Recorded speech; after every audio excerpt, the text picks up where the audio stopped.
Padahal nggak ada pajaknya, harus bayar tunggakan. Iya, itu aduh menyakitkan.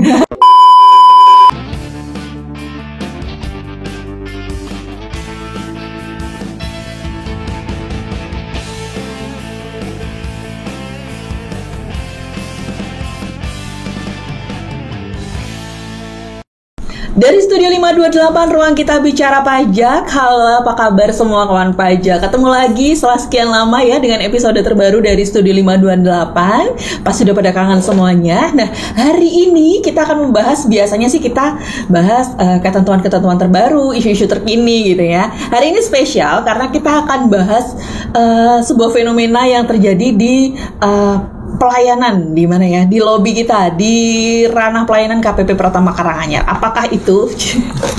Nah, kawan pajak, ternyata nih ya beberapa pekan atau beberapa bulan terakhir ini banyak sekali kawan pajak yang datang ke KPP Pratama Karanganyar menanyakan hal yang sama. Pertanyaannya adalah, Mbak, gimanakah caranya untuk membuat faktur pajak? Padahal pertanyaan ini jawabannya akan sangat panjang. Nanti ketika kita cek apakah dia berhak menerbitkan faktur pajak atau tidak, kemudian apakah dia PKP atau tidak, dan ketika sudah dijelaskan panjang lebar, nanti pertanyaan berikutnya adalah apakah saya ini harus PKP atau tidak. Nah, seperti biasa kawan pajak, kita sudah kita sudah menghadirkan seorang narasumber. Beliau adalah penyuluh pajak di KPP Pratama Karanganyar. Sebelum saya sapa Mbak narasumber, saya punya pantun ini, boleh ya Mbak Dinda ya? Boleh. Pantunnya gini. Pengemudi delman adalah kustir, pengemudi kapal namanya nakoda. Podcast 528 kembali hadir, tentunya bareng Winda dan juga Adinda.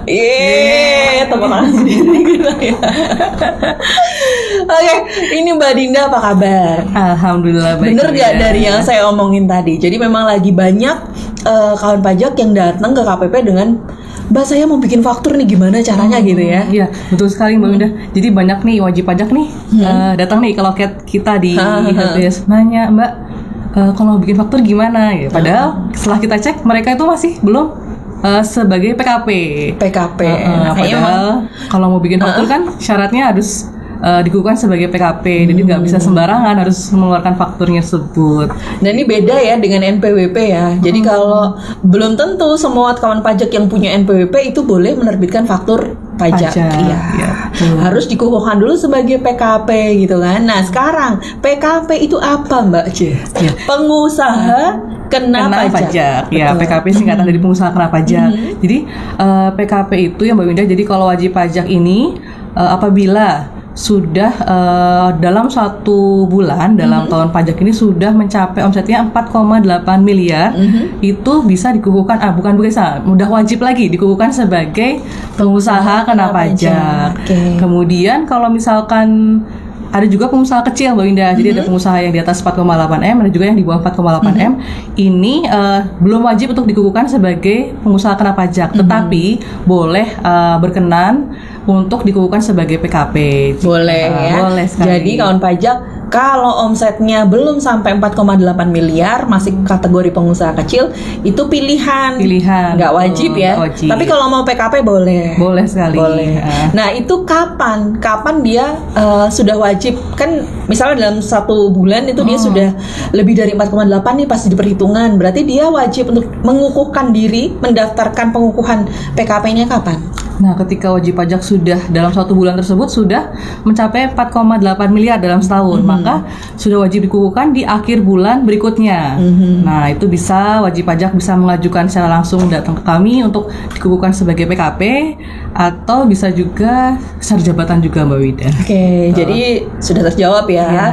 Batasannya ada gitu ya. Tapi kalau misalnya sudah sampai di atas 4,8 tetapi penyerahannya itu barang yang tidak dikenakan pajak atau jasa tidak kena pajak, itu apakah tetap wajib juga untuk dikukuhkan sebagai PKP? Ternyata sudah di atas 4,8M, tapi penyerahannya bukan non BKP atau JKP, itu tidak wajib untuk dikukuhkan sebagai PKP, Mbak Wida.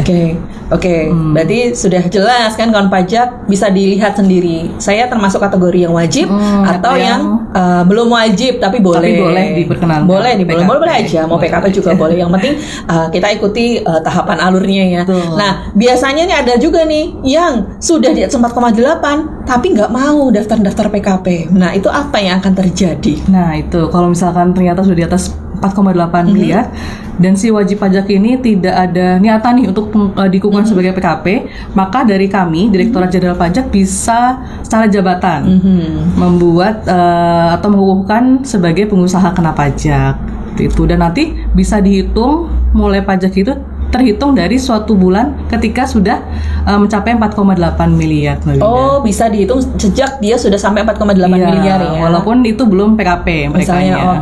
Tapi kalau pengukuhan secara jabatan. Betul. Jadi kawan pajak kalau sudah wajib ya segera aja gitu ya. Kalau sudah di atas 4,8 segera untuk mengajukan diri sebagai pengusaha kena pajak. Caranya sekarang, kalau dia pengen nih mengajukan sendiri sebagai PKP, caranya gimana? Caranya, yang pertama wajib pajak ini bisa mengajukan pengusaha kena pajak melalui langsung Mbak Indah ke loket TPT, ke kantor atau ke TPT, kemudian bisa juga via pos. Via pos boleh.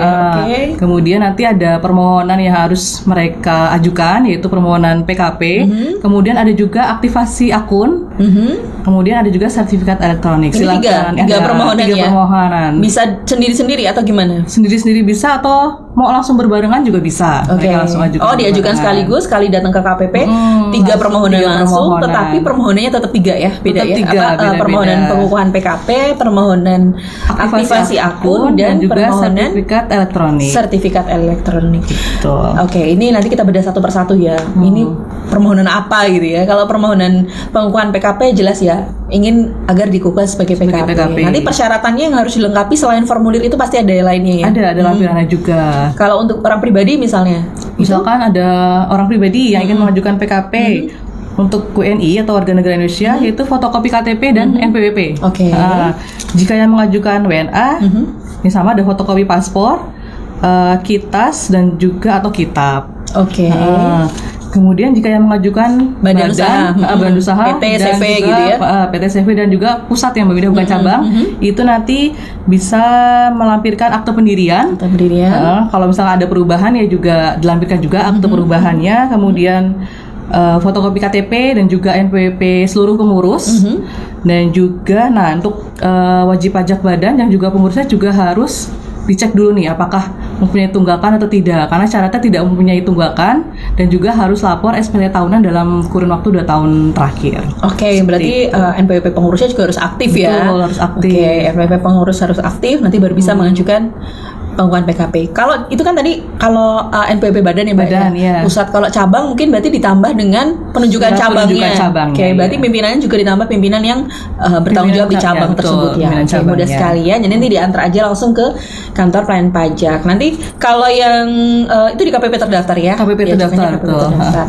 Untuk aktivasi akunnya juga pengajuan ke KPP. KPP juga. Betul, syaratnya juga sama seperti itu ya. Syaratnya sama, nanti dilampirkan kembali. Kemudian sertifikat elektronik ya. Ini berapa lama nih? Apakah dari pengajuan, misalnya buru-buru nih saya harus segera dapat, harus diminta buat faktur nih cepet nih gitu. Itu berapa lama kita proses seperti itu, Mbak? Nah, kalau pengajuan PKP-nya sendiri itu 1 hari kerja, Mbak Winda. 1 hari. Ya, cuma nanti kita kan ada aktivasi akun. Dan ini biasanya kurun waktunya 10 hari.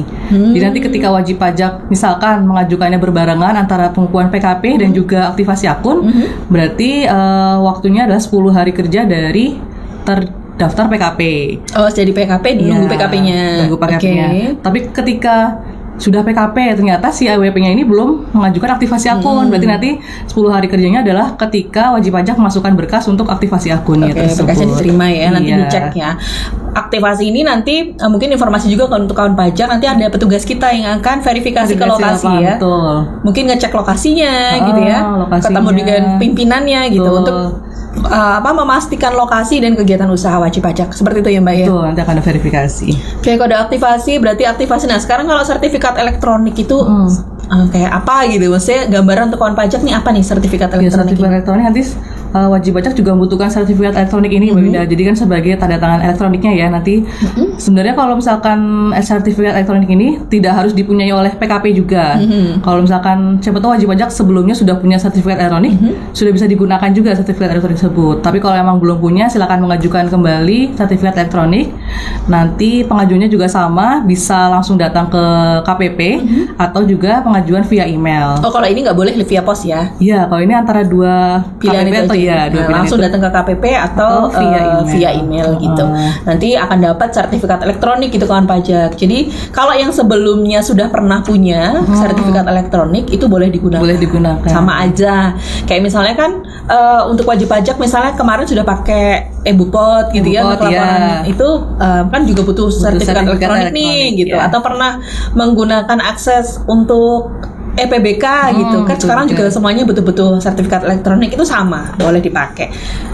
Masa aktifnya 2 tahun ya kawan pajak ya. Jadi kalau misalnya nggak bisa dipakai lagi atau kok error, biasanya kita cek masa berlakunya ya. Kadang-kadang sudah expired, kawan pajak nggak sadar 2 tahun. Nanti tinggal ajukan perpanjangan aja gitu ya. Tiap 2 tahun, kalau udah mendekati 2 tahun, ya segera diajukan perpanjangan biar nggak kesusahan bikin e-fakturnya. Giliran butuh ternyata sudah nggak bisa, butuh waktu lagi ya. Jadi nanti telat lagi bikin fakturnya. Nah, udah kita kupas nih kawan pajak. Pertama, berarti kita tadi siapa sih yang wajib PKP tadi ya? Ada batasannya bahwa itu boleh pilih, mau PKP boleh, mau enggak juga nggak apa-apa gitu ya. Kemudian kalau sudah memutuskan mau mengajukan PKP, berarti tadi seperti yang dijelaskan oleh Mbak Dinda, ajukan formulir pengukuhan PKP, aktivasi akun dan juga sertifikat elektronik ya. Kemudian kalau sudah sertifikat elektronik, mungkin pertanyaan berikutnya, jadi saya udah bisa langsung bikin faktur pajak nih. Gimana caranya nih bikin faktur pajak? Ini panjang lagi ceritanya nih. Bikin 2 episode. 2 episode harusnya Mbak. Jadi untuk bikin faktur pajaknya gimana nih Mbak Dina nih? Ya tadi setelah sudah dibuka sebagai PKP, kemudian sudah diaktifkan akun PKP-nya, nanti kan wajib pajak akan dapat kode aktivasi juga ya Mbak Windah ya. Kemudian ada password akun PKP-nya. Nanti wajib pajak mulai menginstal. Jadi semuanya sudah tersistem semua Mbak. Di aplikasi e-faktur sekarang 3.2. Nah, nanti wajib pajak 3.2 ya. Nanti wajib pajak bisa membuat e-fakturnya di aplikasi e-faktur 3.2 tersebut. Nah, untuk instalnya silakan bisa datang ke KPP juga untuk kami bantu penginstalan, atau kalau misalkan bisa sendiri bisa download di pajak.go.id. Iya. Jadi boleh, install sendiri boleh. Terakhir sih 3.2 ya, tapi nanti pasti selalu ada pembaharuan dari kami ya, karena ketentuan pajak itu juga dinamis, kemudian kemajuan teknologi juga dinamis. Nanti jangan lupa pantau aja update-update terbarunya dari aplikasi tersebut. Kayak setelah buat jadi e-faktur ya, itu ditanam diinstal di laptop atau PC-nya ya, di PC wajib pajak. Kemudian lapor ya, lapor dia harus lapor juga, lapornya juga via web ya, via web e-faktur seperti itu. Nah, faktur pajak ini itu sudah elektronik berarti semua ya Mbak Dinda ya? Iya, sudah elektronik semua Mbak. Jadi untuk PPN ini semuanya sudah serba elektronik, mulai dari pembuatan e-faktur, pelaporan, sama nanti ya semuanya sudah bisa dilakukan secara sistem semua, pembuatan sistem semuanya ya. Jadi faktur pajaknya diterbitkan melalui aplikasi e-faktur. Nanti juga kan harus otorisasi dari Dirjen Pajaknya, dari DJP juga online ya. Online semua, langsung dari web itu bisa untuk langsung lapor SPT juga. Nah, maksimal kapankah wajib pajak itu bisa membuat faktur pajak atau pelaporannya nih Mbak Dinda? Ya, untuk uploadnya fakturnya adalah tanggal 15 bulan berikutnya Mbak Winda. Jadi maksimal 15 bulan berikutnya. Kemudian untuk pelaporannya ada akhir bulan berikutnya. Jadi walaupun sampai terlambat, walaupun tidak ada kegiatan usaha. Ya. Misalnya nih, Mbak ini usaha belum dapat proyek nih, misalnya gitu. Tetap wajib maksimal akhir lapor, bulan berikutnya. Kalau terlambat? Nah, terlambat sanksinya ini besar Mbak Winda. 500.000. Jangan sampai terlambat. Karena memang banyak Mbak Dinda wajib pajak yang sudah PKP aja, tapi habis itu dilupain, ditinggalin karena merasa nggak ada kegiatan atau perusahaannya lagi vakum gitu karena nggak dapat proyek misalnya. Lalu PKP-nya dibiarin aja, dia nggak lapor SPT, kemudian terbit tunggakan. Itu jangan sampai terjadi. Betul. Jangan sayang sekali ya Mbak. Padahal nggak ada pajaknya harus bayar tunggakan. Iya, itu aduh menyakitkan. Oke, semoga cukup jelas ya kawan pajak ya. Tadi kita udah ulas nih tentang pengusaha kena pajak itu apa, terus gimana caranya kalau pengen dikukuhkan, terus cara penerbitan faktur pajak. Tapi mungkin memang nggak terlalu detail karena kalau detail banget kayaknya panjang ya. Tentang tutorial penerbitan faktur pajak. Kawan pajak bisa cek kok di channel YouTube Direktorat Jenderal Pajak, itu ada banyak caranya gimana menerbitkan faktur pajak. Yang jelas kalau kita ada transaksi ketika sudah jadi PKP, itu jangan lupa untuk terbitkan faktur pajak. Namanya faktur pajak keluaran. Kalau dia beli belanja dapat faktur pajak juga nih. Kalau dari PKP kan berarti itu bagi kita, bagi wajib pajak itu pajak masukan. Sebagai pajak masukan. Nanti betul. Ada pajak yang harus setor juga kalau pajak keluaran dan pajak masukannya lebih banyak pajak keluarannya ya. Tuh, nanti ntar ada kurang bayarnya ya, Mbak. Kurang bayarnya dia harus setor juga. Kalau lebih banyak pajak masukannya, artinya dia lebih banyak beli nih. Berarti kelebihan dong pembayaran pajaknya. Nanti bisa diajukan untuk pengembalian bisa ya. Kompensasi juga juga boleh. Boleh. Tergantung wajib pajak mau milih yang mana. Iya, bebas mau diapain. Artinya mudah kan pajak. Jadi yang pasti pastikan dulu perlu PKP atau tidak. Dan kalau sudah PKP harus konsekuen, harus konsisten juga untuk laporannya. Jangan lupa untuk buat fakturnya. Seperti itu ya Mbak Dinda ya. Oke, jadi semoga menjawab ya pertanyaan kawan pajak semuanya yang terutama mungkin masih omsetnya belum sampai 4,8 biasanya karena diminta oleh dinas gitu rekanannya mewajibkan rekanannya membuatkan faktur atau rekannya harus PKP. Nanti baru gimana nih saya harus gimana. Semoga dengan adanya episode ini kawan pajak tercerahkan. Setidaknya berarti saya harus gimana. Dipertimbangkan baik-baik dari sisi bisnis untung ruginya kalau dia PKP seperti apa, kalau enggak seperti apa. Gitu ya Mbak Dinda ya. Kalau masih bingung lagi boleh datang ke sini ya. Boleh banget. Boleh terbuka lebar di helpdesk kita. Oke, baik. Terima kasih Mbak Dinda. Ngobrolnya seru banget. Kayaknya kalau diterusin bahas PKP ini panjang lebar. Oke, nanti masih banyak materi lain ya Mbak. Oke, kayaknya cukup sekian dulu. Nanti next time kita mungkin bisa bahas lagi tentang fenomena yang lain ya yang banyak terjadi di sekitar kita, atau mungkin kita bisa bahas ketentuan-ketentuan baru yang lainnya. Oke, terima kasih Mbak Dinda. Terima kasih juga kawan pajak yang sudah menyimak episode kali ini. Jangan lupa untuk selalu follow seluruh akun Instagram, akun media sosial termasuk Instagram, ada Facebook, ada Twitter, kemudian juga jangan lupa untuk like, comment, dan subscribe akun YouTube kita.